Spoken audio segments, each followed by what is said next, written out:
మన జిల్లా మొత్తంగా కార్యక్రమం ఆడుతున్నాం బిడ్డ.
అందుకే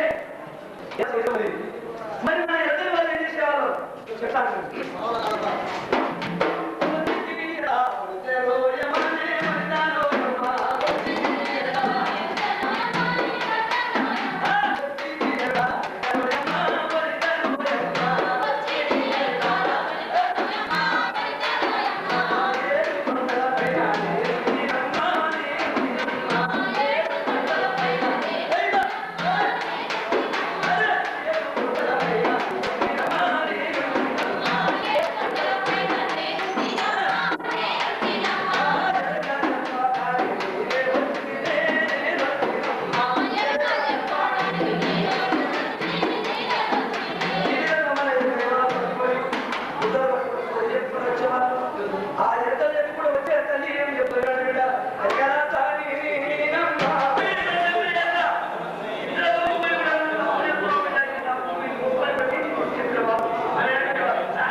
ఎప్పుడు విడిపోయి తప్పాలని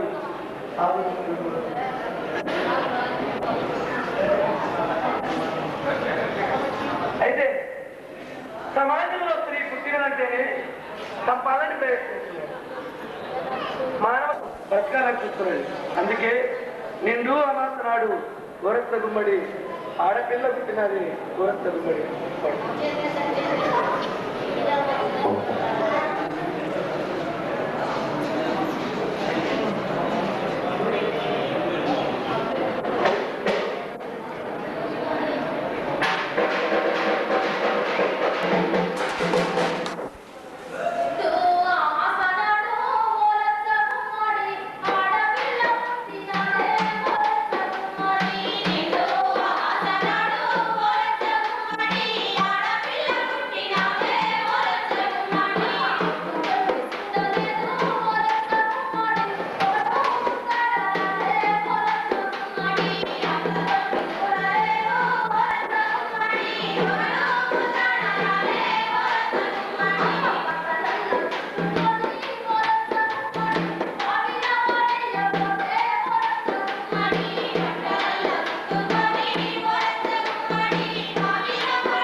పోరాట కమిటీ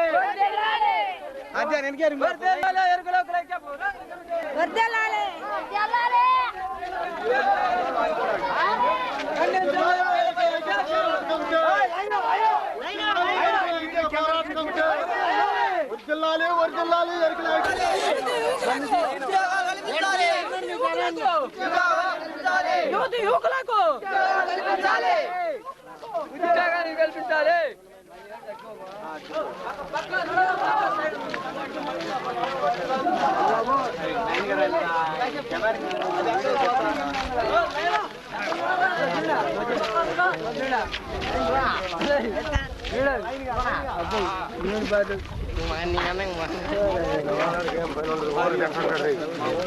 అంటాడు దేవుడు అందుకని ఒక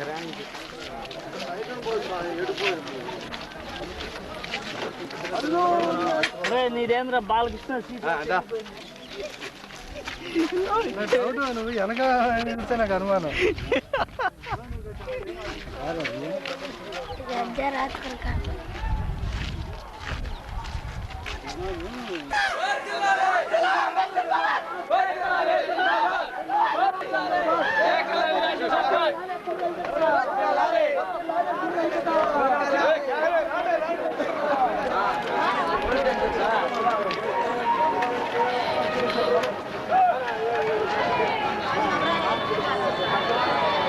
పోయినాక వచ్చావు కదా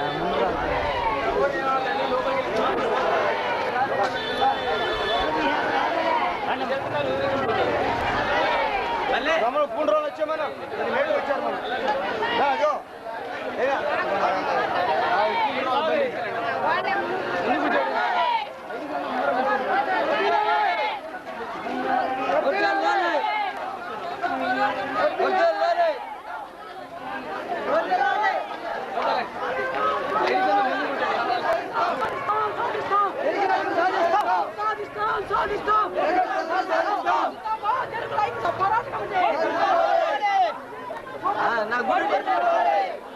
మజా ఇప్పుడు వచ్చాము మనలో ఉంటుండగా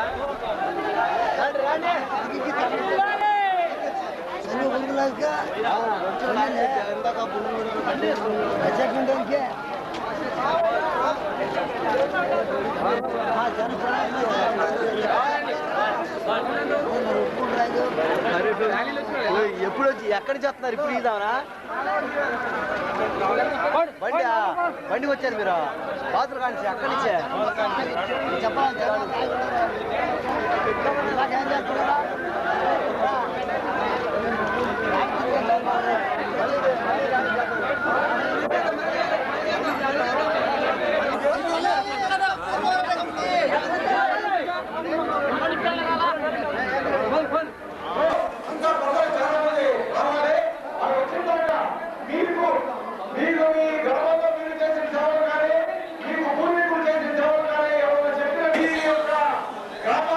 సమస్యల గురించి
దయచేసి అందరూ ఈ విధంగా మనం ఏర్పాటు చేయలేదు.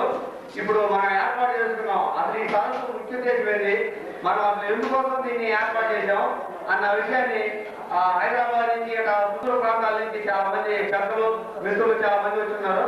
వాళ్ళందరినీ ఇప్పుడు వేదిక మీదకి ఆహ్వానిస్తాము. వాళ్ళు దాని గురించి మీకు ముఖ్యమైన విషయాల్ని మీరు చెప్తారు.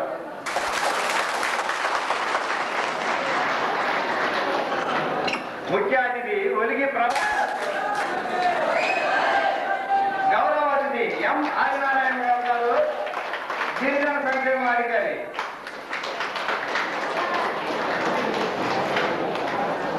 సిఐకి ప్రసాదరావు గారు ఐఆర్ఆర్. మొగిలి మల్లయ్య గారు DE deputy super. Shri Thimmasatti Madhava Erukala DE రాష్ట్ర కో కన్వీనర్. వచ్చిన తర్వాత ఎవరైనా గాలి నాగేష్ ఎరుకల రాష్ట్ర కో కన్వీనర్.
పేరు చదవండి.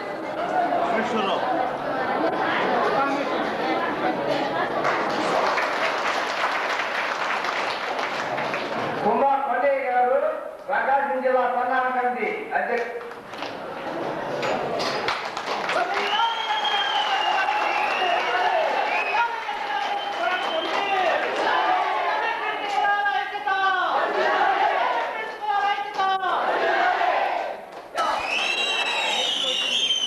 శ్రీ జగన్నాథ ఆదినారాయణ గారు, స్వామి రాఘవేంద్ర ఏజెన్సీ ఒంగోలు.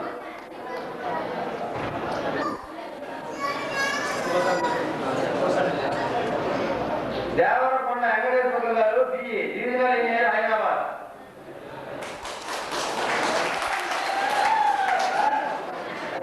పేర నాగేశ్వరరావు గారు, ప్రకాశం జిల్లా ఎదుగులో లైంగ పోరాట కమిటీ సన్నాహ కమిటీ. కుమ్మా వెంకటేశ్వర గారు, డిఏ సీనియర్ అకౌంటెంట్ ఒంగోలు.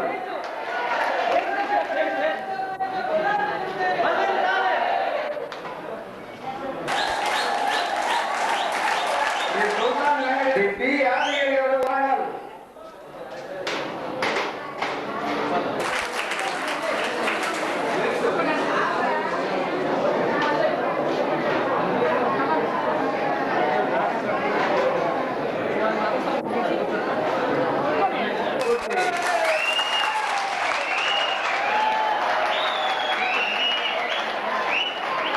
ఎరుకల లైంగ పోరాట కమిటీ మండల కన్వీనర్.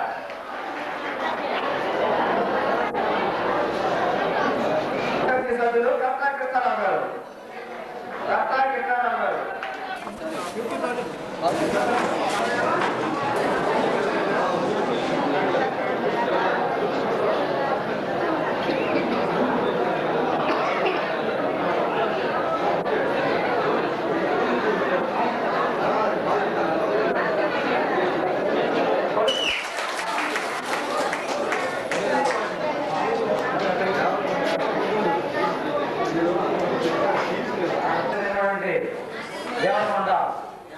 యానాద్రి గారిని వేదిక కోరుతున్నాము.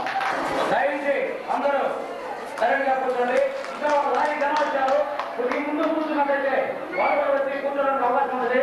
ఇంకా ఇంత చేతులుగా జనం వస్తారని ఇంతవాటికి మనం అనుకోలేదు. మన గిరిజన జాతి మీద అధ్యయనం చేసిన డాక్టర్ జనార్దన్ రావు గారిని సభను ప్రారంభించవలసిందిగా కోరుతున్నాము.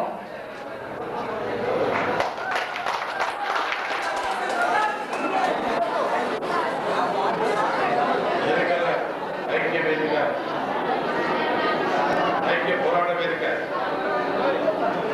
జిల్లా సదస్సు సందర్భంగా ఎరకలి కుర్రు పెద్దలైన వారు, అధికారులు, మిత్రులు, యువకులు, ఎరకల ఐక్య పోరాట వేదిక బాధ్యులు, వేదిక మీద ఉన్న ప్రజాప్రతినిధులు, తెగ పెద్దలు, ఈ హాల్లో ఉన్న ఎరకల సోదరమండలారా, యువకులారా, విద్యార్థులారా, మిత్రులారా, మీ అందరికీ నా మొట్టమొదటిగా వందనాలు చెల్లిస్తూ నాకు ఇచ్చిన ఈ అవకాశం మీ అందరికీ ధన్యవాదాలు సమర్పిస్తున్నాను.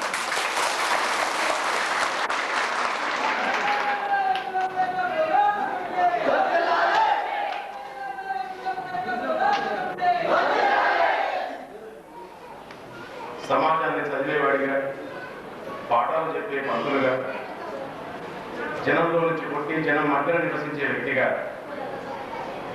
అణగారబడినటువంటి, అణచివేయబడినటువంటి, దూరంగా విసిరివేయబడినటువంటి జనం మధ్య నిలబడడం అనేటువంటిది ఒక వ్యక్తి జీవితంలో ఒక గొప్ప అవకాశం.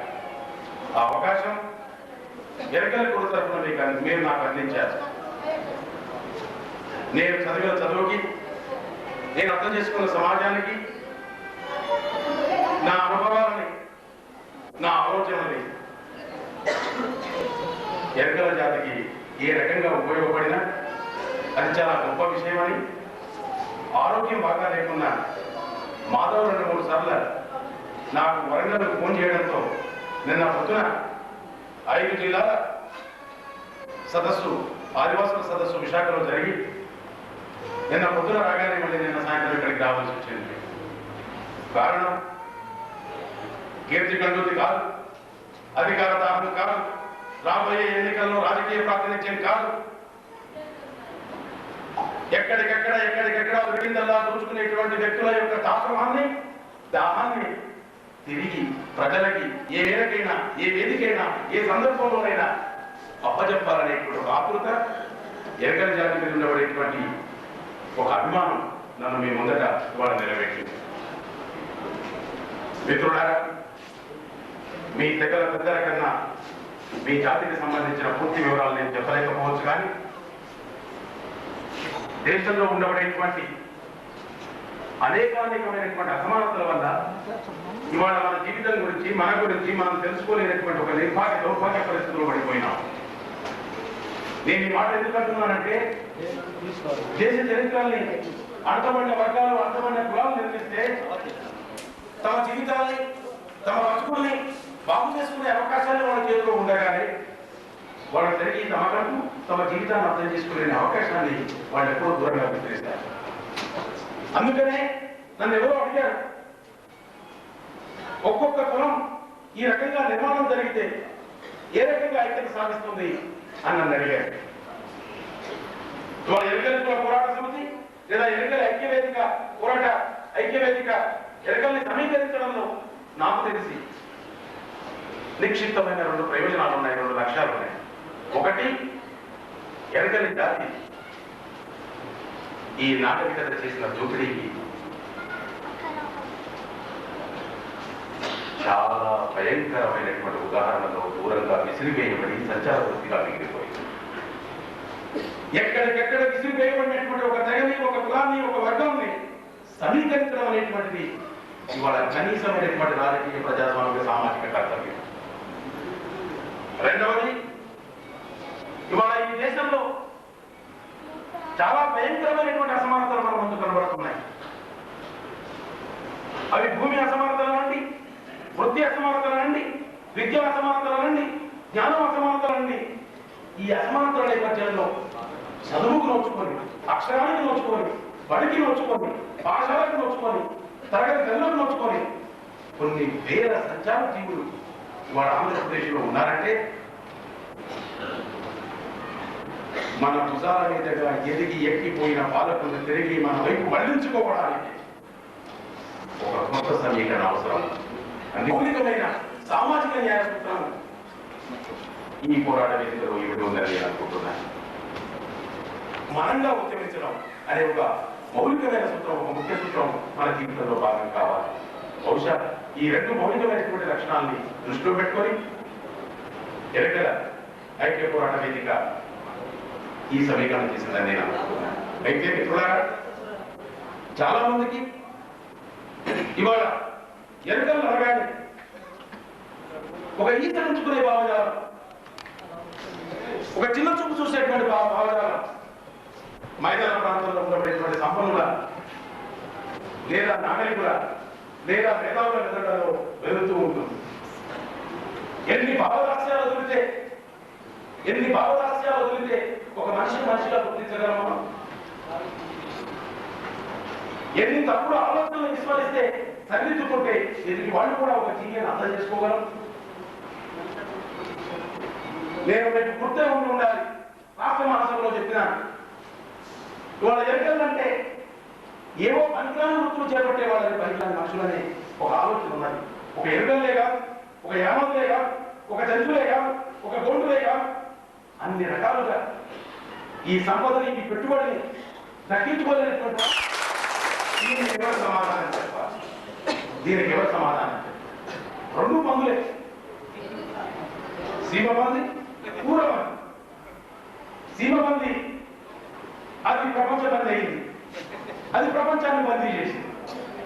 మరి వరావతారం కథ చెప్పిన ఈ దేశం, పంచవతారం కథ చెప్పిన ఈ దేశం ఆ వృత్తికి గౌరవం రావడం అనేది ఒక మెరుగైనటువంటి సమాజ రక్షణ, ఒక మెరుగైన దేశం రక్షణ. కానీ వారు కంప్యూటర్ నేర్చుకుంటేనే చాలా గొప్పవాడు, పెద్ద చదువులు చదివి కన్న తల్లికి, ఉన్న ఊరికి, పెరిగిన జాతికి దూరం అయితే ఇంకా గొప్పవాడు. వాడు నుంచి, మన జాతుల్లో నుంచి మేలు రత్నాలన్నింటినీ కూడా తీసుకోబోయేటువంటి ఈ వలస రక్షణ కొంచెం దూరం. ఒక 2 పారాగ్రాఫ్లు మాత్రమే ఉంటుంది, ఒక కమ్మ ఒక పేజీలో ఉంటుంది. 12 లక్షలు 15 లక్షలు కలిగినటువంటి జనాభాకి 12 పేజీలు కలిసినటువంటి ఒక పుస్తకం ఈ ప్రభుత్వాలు రచించలేదే. రేపు మనకు పుట్టబోయే బిడ్డలు మా పునాదులు ఎక్కడ అని ప్రశ్నించినప్పుడు, మా ఉనికి ఎక్కడ అని ప్రశ్నించినప్పుడు చదువుకోవడానికి రాయబడ్డ గ్రంథాలయం మనకు లేవే. మరి ఏ గ్రంథాలు ఉన్నాయి? ఏ గ్రంథాలు ఉన్నాయి? అత్యధికంగా ఈ దేశంలో శ్రమని, గౌరవాన్ని, సంపదని చేకూర్చి పెట్టేటువంటి ప్రజలకు అందరైనటువంటి గ్రంథాలు ఈ దేశంలో ఉన్నాయి. మాకు ఏవయ్యా మొదటి రాతం చూపెట్టి రాసి ఉన్న రాజ్యాంగాన్ని పక్కకు పెట్టకని చెప్తా ఉన్నాయి వాడు. ఏదంటే నీ కర్మ అంటాడు. నీ కర్మ ఏమిటయ్యా? అందరికీ కర్మ ఎందుకు వర్తించలే? ఈ సదస్సు అడుగుతున్నదని నేను అనుకుంటాను. సంచారంగా పైనగా ఉన్న ఉపనదులు వచ్చి పొంగుతున్నట్లే ఆదిమ జాతులుగా, ఆదివాసులుగా, గిరిజనులుగా గుర్తించబడినటువంటి అనేకమైనటువంటి పిల్లపాయలుగా ఉన్నటువంటి వాడే ఎరకల జాతులు అనే విషయాన్ని మనం గుర్తుంచుకోవాలి. నరసింహస్వామి మన దేవుడా, చెంచు లక్ష్మి మన ఆదిదేవత, ఎల్లమ్మ మన పూజ దేవత కావచ్చు. ఎవరు ఏ దేవత అయితేనే మన పుట్టుక, మన నిర్మాణం, మన పునాది ఆదివాసులు గుంపులు గుంపులుగా తిరిగిపోయినప్పుడు కొందరు కొండ ప్రాంతంలో ఉండే జంతువులైనారు, కొందరు కొండ కానుకలు ఉండబడే యామతులైనారు, మరి కొందరు గ్రామాల్లో చేతి వృత్తులు వ్యవసాయం పంటకు ఉపయోగపడే గుమ్ముల దేవాళ్ళగానో, పెట్టల్ని పెంచేవాళ్ళగానో, హైదరాబాద్ నగరంలో రోజుకు 2000 ఆవులను చంపితే అని చాలా గొప్పవాడు. అల్కమీన్ అనేటువంటి ఒక పరిశ్రమను పెట్టి ఆవులను చంపి ఆవు మాంసాన్ని ముద్దం చేసి ఆ ముద్దం తీసుకుపోయి అరేబియా దేశాలలో అమ్ముకుంటే దేశానికి దిగుమతి వస్తుందని చెప్పి వాడిని ప్రోత్సహించి వాడు చాలా గొప్పవాడైనాడు. ఇల్లు ఊడవడానికి చీపురు కట్టకి ఎంత గొప్పతనం ఉందో ఊరిని ఊడవడానికి పంది నోటికి అంత గొప్పతనం ఉందే. దాన్ని ఎందుకు నువ్వు తీసుకెళ్తున్నావు? పందిని చంపితే ప్రజలను చంపినావు కదా, పోనీ నువ్వు పందిని చంపితే చంపినావు అనుకుంటాను నేను. ఆ పంది మీద ఆధారపడి బతుకుతున్న ప్రజలకి నువ్వు చూపిస్తున్న ప్రత్యామ్నాయం కొండ మీద 7 స్వామికి ఎంకన్నకు మొక్కే కోరిక కాదు నాయన. నీవు నా వార్డులోకి వచ్చి ఓటు అడుగుతున్నావు కనుక ఈ మాట నేను అడుగుతున్నా. కానీ పందిని పెంచనీయవు, పంది తప్పట్టు. కానీ నా తల్లి చెప్పే సోది ఉన్నదే, ఆ సోదిని తెలుగు సినిమాలో రమ్యకృష్ణ మనం ముందట పెట్టి సోది చెబుతానమ్మా సోదిని పాటలు పాడించి కాసుల పంటలు రాసుకుంటావే. నా సోది నీకు ఎట్ల వరకు వచ్చిరా, నా పంది నీకు ఎట్ల వరకు రాకపోయా. సినిమా వచ్చింది, ఆ సినిమా పేరు నాకు గుర్తులేదు. ఆహా, చాలా బాగా చెప్తున్నావు. ఈ మధ్యలో నేను సినిమా కూడా 2 ఏళ్ళు అయింది. అప్పుడప్పుడు ఈ కార్లలో పోతుంటే డ్రైవర్లు చాలా హుషారుగా ఉంటారు. ఈ హుషారుగా ఏం చేస్తారు, ఈ వ్యాపారాలు క్యాన్సర్ పెట్టారు. సోది చెప్తే సోదరు అని చెప్పి చిత్కరిస్తావు కదా. ఏమయ్యా వీళ్ళంతా సోది చెప్తారు, వీళ్ళు పక్క పెట్టండి. సోది అనేది దేనికి? ఇదే జాతక బ్రహ్మ అయ్యగారు అంజన వేసి మంచిగా గుండు కొరిగి పైసలు వలబట్టి బిడ్డానికి 2 కొడుకులు పెడతారు నేను చెప్తాను అంటే అది జోస్యమంటాం. వాళ్ళని తలగిందులు చేయాలి. బతుకు పాటలకి బావి పాటలకి అంచనా వేసి జీవితం గురించి తెలియజెప్పిన ఒక మోటుగా ఒక అంచనా. సూర్యంటే తప్పు కాదు నాయన. నా సూర్యుని నువ్వు తీసుకు అల్విన్ టాప్లర్ అనేటువంటి ఒక తెల్లవాడు ఫ్యూచర్ షాక్ అనే పుస్తకం రాసినాడు. భవిష్యత్తులో నీకు గుర్తుపతి పెట్టబడుతుందిరా అని పుస్తకం రాసినాడు. ఫ్యూచర్ షాక్ అది బ్రహ్మాండమైన పుస్తకం. అది చాలా గొప్ప పుస్తకం. అయింది సోది చెప్పడం. వ్యవసాయం అనేక మార్పులకు లోనైంది. ఈ మార్పులకు లోనైనప్పుడు రైతాంగం దాచుకునే అవకాశం లేదు కూడా రైతాంగానికి ఉన్నదా? వాడు పొలంలోనే అర్జీదారు వస్తాడు, కమిషన్ ఏజెంట్ వస్తాడు, మార్కెట్ యజమాని వస్తాడు. వస్తూనే అక్కడే గన్నీ బ్యాగులు పెట్టి మీ జాతి వృత్తాంతాన్ని గురించి తెలియజేవాడు. చదువుకున్న అధ్యాపకులు రవిబాబు లాంటి వాళ్ళు, ప్రొఫెసర్ లాంటి వాళ్ళు, తెగలు ఎదిగిన వాళ్ళు ఒదిగి బొమ్మని సలహా ఇస్తున్నారు. ఎదిగిన వాళ్ళెవరు తెగల్లో ఒదిగిపోవాలి, ఎదిగిన వాళ్ళెవరు తెగల్లో నుంచి బయటికి పోవాలి. బయటికి పోతే భద్రాచలంలో ధనలక్ష్మి అనే ఒక కోయిల పిల్లలకి నువ్వు లాభం ఇస్తున్నావు, నువ్వు మన కోయిలను చేసుకుంటావా, బయట ఎందుకు చేసుకుంటావు అడిగిపోతుంది. ఎదిగిన యువకులు ఈ కులాలకు ఈ తెగలకు సంబంధించిన చరిత్రని ఎత్తి అపభ్రంశలకు, ఎత్తి హెచ్చులకు, ఎత్తి తచ్చులకు, ఎత్తి తగ్గులకు లేకుండా చరిత్ర నిర్మాణం చేయాలి. తెగల వృత్తాంత నిర్మాణం చేయాలి. అది ఒక ఉనికిగా అదొకలో ఆ పెద్దలలో మాలాంటి వాళ్ళతో కలిసి మేము అడగవలసింది ఏంటంటే ఈ ఒంటరిగా విసురు వేయబడుతున్న సంచార జాతుల కోసం, ఎరకల జాతి కోసం, ప్రత్యేక నిధుల కేటాయింపు కోసం ప్రతి ప్రభుత్వంతో మనం ఒక నిధుల కేటాయింపుకు సంబంధించినటువంటి ఏర్పాట్లు చేయాలి. మూడవది విద్యా ఉద్యోగాల్లో జనాభా ప్రాతిపదికమైన వర్గీకరణ చేసి కేటాయింపులు ఏర్పాటు జరగాలి. ఏబిసిడీలు అనివార్యం. ఇవాళ గిరిజన వచ్చే ఉద్యోగాలు ఏమైనా ఉన్నది పంచుకుందాం, ఐక్యత పెంచుకుందాం. దీని మీద విద్రోహం అవసరం లేదు, విద్వేషం అవసరం లేదు. వాడు ఎక్కువ తింటాడు, నేను తక్కువ తింటాను అవసరం లేదు. మాకు రావాల్సిన వాట మాకు ఇవ్వను అడిగేటువంటి కావాలి. అట్లాగే ఒక దగ్గర స్థిరంగా ఉండగలిగే ఇల్లుంటే కదా ఆ కుటుంబం బతికేది, ఆ జాతి బతికేది. మరి ఆ నివాస సముదాయాలకు సంబంధించినటువంటి విషయాన్ని కూడా ఇంధనం రక్షించడం విషయంలో కూడా అది చాలా చిన్నగా కనిపిస్తుంది, కానీ చాలా ముఖ్యమైనది. ఒక దగ్గర ఇల్లు ఉంటే ఆ కుటుంబం బాగుంటుంది, ఆ కుటుంబం బాగుపడితే ఆ కుటుంబం అంతేగా కట్టడిగా ఉంటుంది. ఇల్లు లేకపోవడం అంటే చాలా పెద్ద దుర్మార్గమైన కుట్ర ఉన్నది. మీరు బాగా పెట్టుకోండి.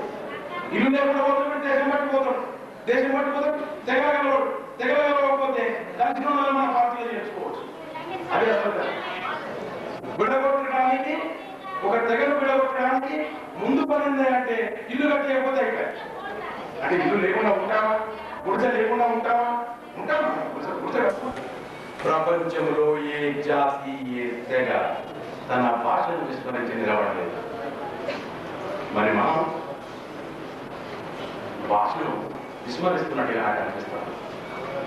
భాష పోయిన నాడు బతుకు పోద్ది, బతుకు పోయిన నాడు బతుకు దొరకదు. గుర్తు పెట్టుకోండి. మరి మీరు తెలుగు సినిమా చూస్తే కుర్రోడ్, బుల్లోడ్, సింగన్న, ఈ కుర్రోడ్ అనే పదం ఎక్కడి నుంచి వచ్చింది?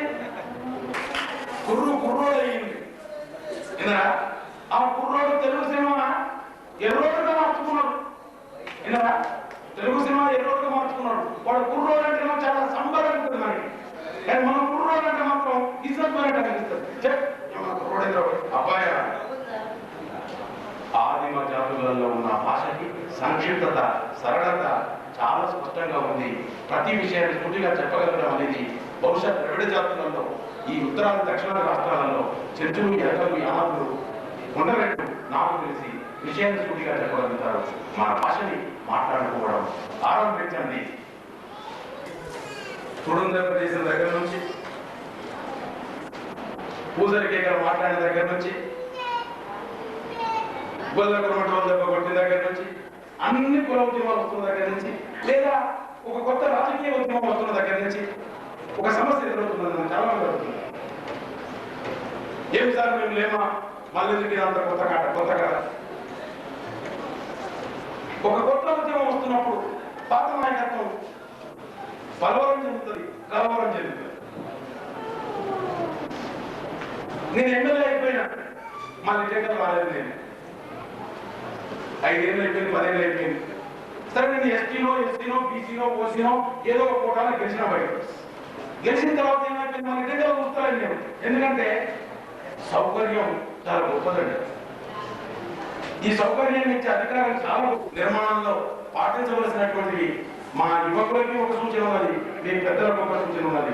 ఈ యువకులకు ఏమిటంటే, పెద్దవాళ్లకు మీరు ఏమి చెప్పనక్కర్లేదు, వాళ్ళని ముందర తీసుకొచ్చి కూర్చుని మహా ఉబ్బిపోతారు. అబ్బా మా పిల్లల నుంచి మమ్మల్ని కూర్చుని అంటారు. పెద్దవాళ్ళని ఆహ్వానించుకొని చిన్నవాళ్ళని ప్రోత్సహించాలి. ఈ యువకులు ఈ జాతులకు సంబంధించిన సమస్యలపైన ఆలోచిస్తున్న వాళ్ళు, కష్టపడుతున్న వాళ్ళు, శ్రమిస్తున్న వాళ్ళు, మీకోసం కాస్త కూస్తూ అన్ని అన్యాయాలను ఎదిరించి తెగకు జరిగే అన్యాయాన్ని అరికట్టాలని వస్తున్నటువంటి ప్రతి శక్తికి మీరు ఆహ్వానించాలి. ఇసరి వేయబడిన చరిత్ర మళ్ళీ తిరిగి రాయబడాలి. ఇసరి వేయబడ్డ ప్రజలు మళ్ళీ సమీకరించబడాలి. ఒక కొత్త జీవితం కోసం, ఒక కొత్త గౌరవప్రదమైన ఇందులో ఏమాత్రం మా శక్తికి ఉపయోగపడే అవకాశం ఉందా అందిస్తామని మీకు హామీ ఇస్తూ నాకు ఇచ్చిన గౌరవానికి ధన్యవాదాలు.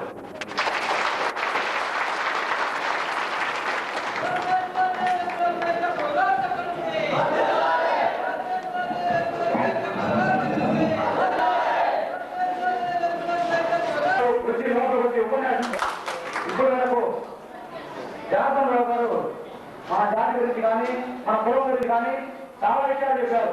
మన జాతి ఎక్కడ విసిరేయబడింది, జీవనంలో నుండి తెల్లబందికి ఏ విధంగా సంబంధం ఉంది, మన మాటలు ఆత్మగౌరవాన్ని మనం ఎలా కాపాడుకోవాలి చేసినటువంటి పరిగిరి ప్రభాకర్ తెలుగులో పోరాటం రాష్ట్రాల గారు ప్రసంగాన్ని కాబోతున్నాము.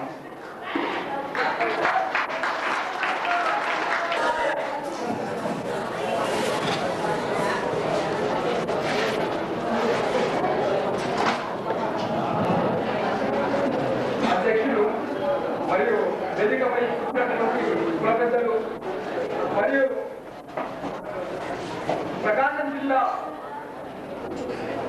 జిల్లాలోని వివిధ గ్రామాల నుంచి వచ్చినటువంటి కుర్రు మేధావులకు ప్రత్యేకంగా ఇంకా లేకుండా గ్రామంలో జనసాంస్కృతిక పోరాట కమిటీ అనేది మొదలుపెట్టి ఈరోజు ప్రకాశం జిల్లా సదస్సును నిర్వహించుటకు సహాయపడినటువంటి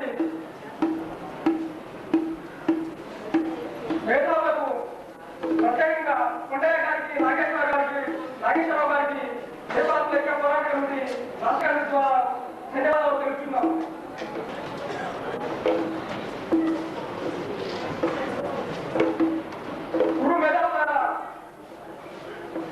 మనము ఈ జనసాంస్కృతిక పోరాట కమిటీ అనేది మనము ఎందుకు ఏర్పాటు చేస్తున్నాము, ప్రస్తుత సామాజిక ఉద్యమాలలో మన యొక్క పాత్ర ఏంటి అనేది హైదరాబాద్ లో నిర్వహించినటువంటి విద్యార్థి మేధావులందరూ కలిసి కొన్ని నిర్ణయాలు తీసుకొని ఈ జనసాంస్కృతిక పోరాట కమిటీ అనేది ఏర్పాటు చేయడం జరిగింది. ఎందుకు ఈ పోరాట కమిటీ మనకు దాదాపుగా రాష్ట్రంలో అనేక సంఘాలు ఉన్నాయి, కుల సంఘాలు ఉన్నాయి, సంప్రదాయ సంఘాలు ఉన్నాయి. మరి ఈ పోరాట కమిటీ ఎందుకు ఏర్పాటు చేసుకున్నాం, దీని ప్రాముఖ్యత ఏంటని మనం ఖచ్చితంగా తెలుసుకోవాల్సిన విషయం ఉంది. ఎందుకంటే కొన్ని వేల సంవత్సరాలుగా జగాపట్ట ఎరుకల జాతి హక్కుల విముక్తి కోసం ఈ రోజు జనసాంస్కృతిక పోరాట కమిటీ ఏర్పాటు చేయడం జరిగింది. ఎందుకంటే మనమైతే గిరిజన దేవతగా ఎదుగుతాం అని ప్రభుత్వం గుర్తించడం జరిగింది. ఇప్పుడు మన రాష్ట్రంలో 33